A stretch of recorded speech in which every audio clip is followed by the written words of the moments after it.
పిల్లలు, ఒక గర్విష్టి పండితుడికి ఎలాంటి భంగపాటు కలిగిందో ఈ చిట్టి కథలో తెలుసుకుందాం.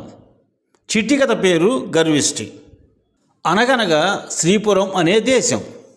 ఆ దేశంలో రావణ దీక్షితులు అనే పండితుడు ఉండేవాడు.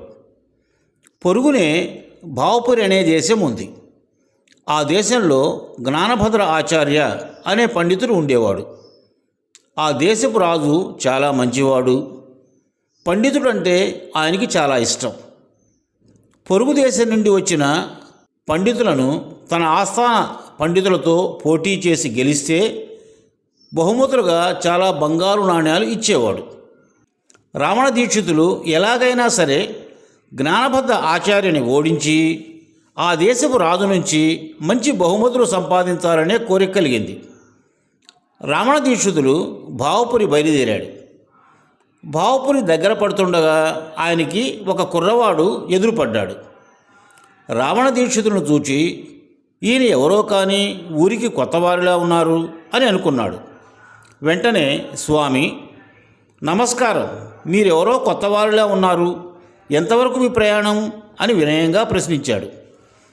నేను సకల వేదాలు, శాస్త్రాలు, ఉపనిషత్తులు ఔపోసన పట్టిన బుద్దండ పండితుడిని.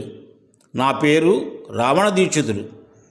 మీ భావపురి దేశంలో ఉన్న జ్ఞానభద్ర ఆచార్యని ఓడించటానికి వస్తున్నాను అని జవాబు ఇచ్చాడు.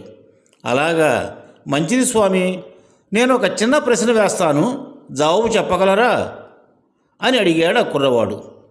ముందే చెప్పాను కదా, నేనెంతో పెద్ద పండితుడినని, ఏ ప్రశ్నకైనా క్షణంలో సమాధానం చెప్పగలను అని అన్నాడు రావణ దీక్షితుడు. అలాగే స్వామి అంటూ రావణ దీక్షితులు చూస్తూ ఉండగానే నేల మీదకు వంగి తన కుడి చేతి నిండా ఇసుక తీసుకున్నాడు కుర్రవాడు.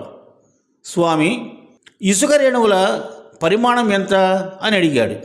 ఇసుక రేణువులు ఎలా లెక్కించగలను, ఇది తనకు సాధ్యమేనా అని ఆలోచనలో పడ్డాడు దీక్షితుడు. కాసేపటికి కుర్రవాడు, స్వామి నా ప్రశ్నకు సమాధానం చెప్పారు కాదు అని మళ్ళీ ప్రశ్నించాడు. అందులకు దీక్షితులు, నీవే చెప్పవయ్యా అన్నాడు ఆ కుర్రాడు.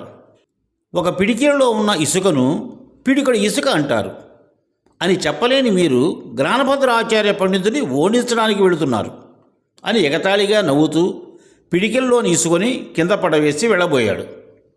ఇంతకీ నీ పేరేంటి, నీవెవరు అని అడిగాడు దీక్షితుడు. నా పేరు భద్రదత్త ఆచార్య, నేను జ్ఞానభద్ర ఆచార్య పుత్రుని అని చెప్పాడు తాపీగా. ఈ పిల్లవాడి ప్రశ్నకి సమాధానం చెప్పలేని నేను వీరి తండ్రిని ఎలా ఓడించగలను అని తన దేశానికి వెనుదిరిగాడు రావణ దీక్షితులు. పిల్లలు, ఈ కథలోని నీతిని ఇప్పుడు చెప్పుకుందాం.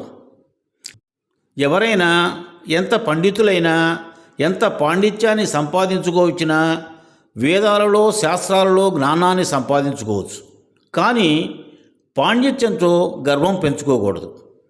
ఇక ఒక వాక్యంలో ఈ కథలోని నీతి చెప్పుకోవాలంటే, గర్వాన్ని విడిచిపెట్టండి.